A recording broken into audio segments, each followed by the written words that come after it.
মসজিদে নববীতে তখন পিনপতন নীরবতা। দুপুরের অলস সময়। রাসূল সাল্লাল্লাহু আলাইহি ওয়াসাল্লাম সাহাবী আব্দুল্লাহ ইবনে মাসউদ রাদিয়াল্লাহু আনহুকে কাছে ডাকলেন।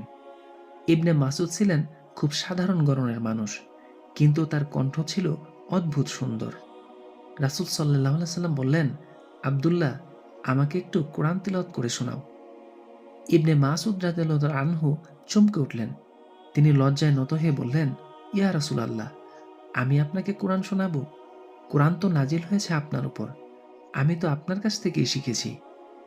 রাসূল সাল্লাল্লাহু আলাইহি সাল্লামের কণ্ঠে তখন অন্যরকম এক আকুতি। তিনি বললেন, আমি অন্যের মুখে আল্লাহর কালাম শুনতে ভালোবাসি।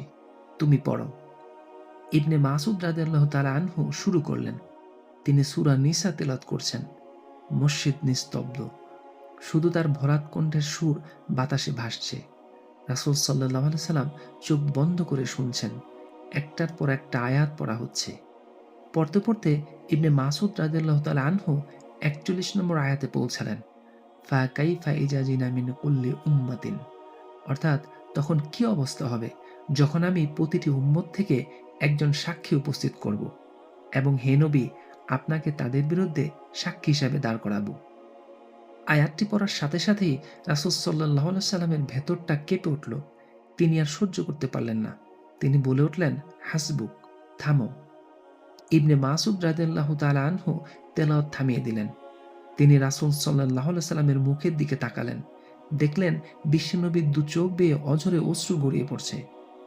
কেন এই কান্না? কারণ এই আয়াতে হাসরের ময়দানের কথা বলা হয়েছে।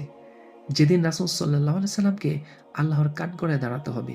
তাকে জিজ্ঞেস করা হবে তার উম্মতের ব্যাপারে। তাকে সাক্ষী দিতে হবে কারা তার কথা মেনেছে আর কারা মানেনি।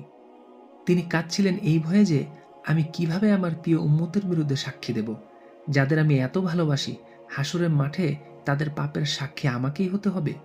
যিনি দুনিয়াতে আমাদের সামান্য কষ্টের কথা শুনলে অস্থির হয়ে যেতেন, তিনি পরকালে আমাদের বিরুদ্ধে সাক্ষী হিসেবে দাঁড়ানোর কথা ভেবেই কান্নায় ভেঙে পড়েছিলেন।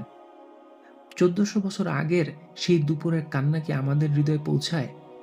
আমরা কি এমন কাজ করছি যা তাকে আনন্দিত করবে, নাকি সেদিনও আমাদের পাপের জন্য তাকে মাথা নিচু করে কাঁদতে হবে? সাল্লাল্লাহু আলাইহি ওয়াসাল্লাম।